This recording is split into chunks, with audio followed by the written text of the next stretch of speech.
Assalamualaikum warahmatullahi wabarakatuh. Perkenalkan, nama saya Rizal Diwalaki, NIM 004, akan menjelaskan tentang pengertian anjak piutang. Pengertian anjak piutang atau factoring merupakan suatu usaha pembiayaan dalam bentuk pembelian atau pengalihan serta pengurusan piutang atau tagihan jangka pendek suatu perusahaan dari transaksi perdagangan dalam atau luar negeri. Anjak piutang adalah penjualan piutang atau tagihan dari perusahaan kepada suatu perusahaan anjak piutang dengan potongan harga.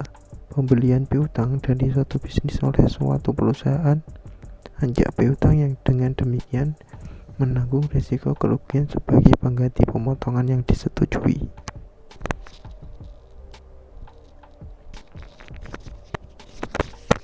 Selanjutnya, dasar hukum perjanjian anjak piutang. Ada dua, yaitu pertama dasar hukum substansif dan yang kedua dasar hukum administrasi. Pertama, dasar hukum substansif murni. Dalam kegiatan anjak piutang yang menjadi dasar hukum substansif murni adalah pasal 1338 ayat 1 KUH Perdata mengenai kebebasan berkontrak, yang menyatakan bahwa semua perjanjian yang dibuat secara sah berlaku sebagai undang-undang bagi mereka yang membuatnya.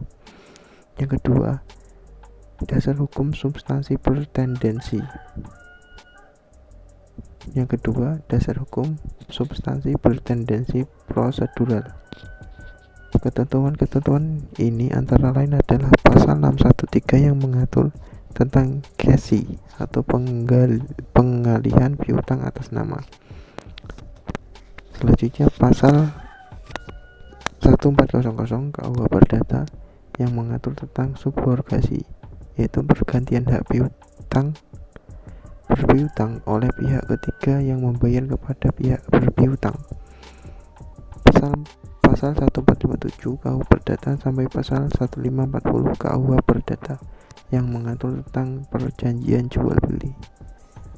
Kemudian dasar hukum administrasi ada 5. Yang pertama, Undang-Undang Nomor 10 Tahun 1998, Undang-Undang Nomor 7 Tahun 1992 tentang perbankan. Di dalam pasal 6 huruf 1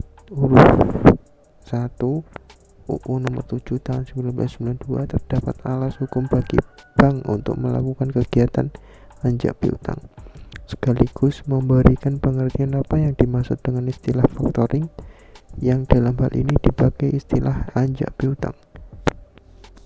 Selanjutnya yang kedua, Kepres Nomor 81 Tahun 1988, yaitu tentang lembaga pembiayaan. Yang ketiga, Keputusan Menteri Keuangan Nomor 468 KMK.017/1995. Keputusan Menteri Keuangan Nomor 1256 KMK 00/1989 tentang Keputusan Menteri Keuangan. Selanjutnya nomor 1251 KMK.013/1966 tentang ketentuan dan tata cara pelaksanaan lembaga pembiayaan. Selanjutnya yang keempat, Peraturan Menteri Keuangan Nomor 84 PMK.012/2006 tentang perusahaan pembiayaan.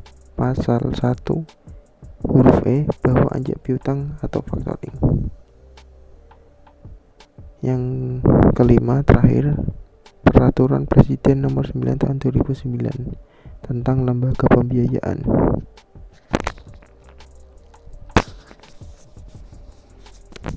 Selanjutnya, pihak-pihak anjak piutang. Pihak-pihak anjak piutang dibagi 3.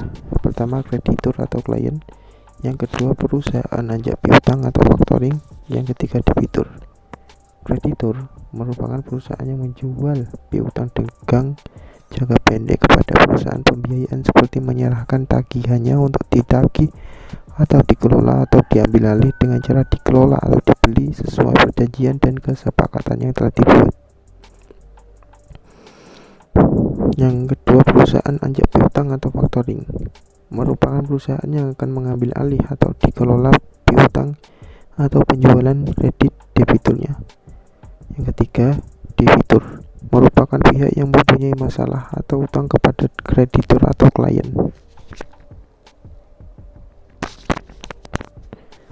Selanjutnya, subrogasi dan novasi. Subrogasi yaitu anjak piutang berkaitan dengan subrogasi, terlihat peralihan hak kreditur atau pihak lain ke pihak ketiga atau pihak perusahaan anjak piutang yang membayar kepada kreditur. Selanjutnya, novasi.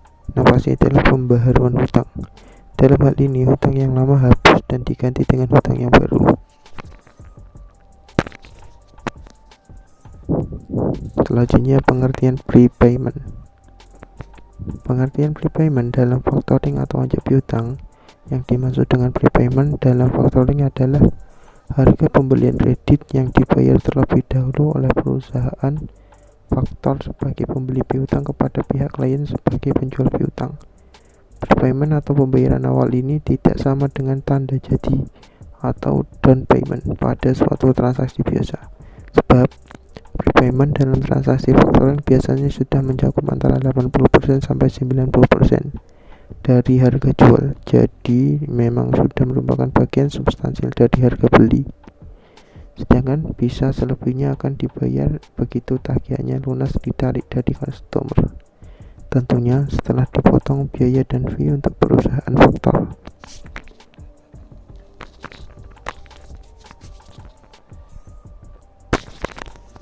Kemudian, manfaat dan kerugian anjak piutang. Yang pertama, manfaat anjak piutang yaitu peningkatan penjualan, yakni dengan adanya jasa pembiayaan kemungkinan klien melakukan penjualan dengan cara kredit atau pembiayaan. Yang kedua, kelancaran modal kerja, yakni jasa anjak piutang memungkinkan klien untuk mengkonversikan piutangnya yang belum jatuh tempo menjadi dana tunai dengan prosedur yang relatif mudah dan cepat. Yang ketiga, perguruan resiko tidak tertagihnya piutang, yakni pembayaran dengan cara without recourse memungkinkan adanya pengalihan sebagian resiko tidak tertagihnya piutang kepada lembaga factoring. Selanjutnya, kerugian anjak piutang, yaitu pertama, biaya relatif tinggi dengan keterlibatannya pihak lain, yaitu pihak perusahaan atau faktor domestik dan luar negeri dalam hubungan antara klien dengan nasabah, maka bisa jadi akan menambah beban biaya terhadap bisnis yang bersangkutan.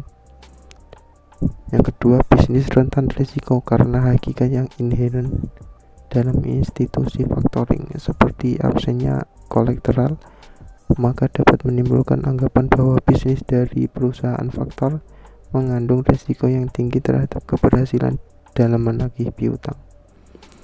Selanjutnya, kerugian yang ketiga, menurunkan reputasi bagi negara di mana institusi atau factoring belum memasyarakat, maka dapat menimbulkan kesan seolah-olah klien yang menyerahkan piutangnya kepada perusahaan dalam keadaan kesulitan dan tidak sanggup menagih sendiri piutangnya.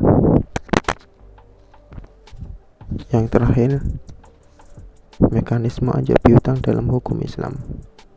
Anjak piutang atau factoring dalam perspektif ekonomi Islam merupakan suatu teknik pendanaan jangka pendek dengan memanfaatkan piutang yang dimiliki suatu perusahaan. Perusahaan yang bersangkutan menjual atau menyerahkan hak atas piutangnya kepada perusahaan anjak piutang. Faktor dapat berupa sebuah bank atau lembaga keuangan. Kemudian faktor akan menyerahkan uang kepada perusahaan tersebut sebesar presentasi tertentu dari jumlah nilai piutang.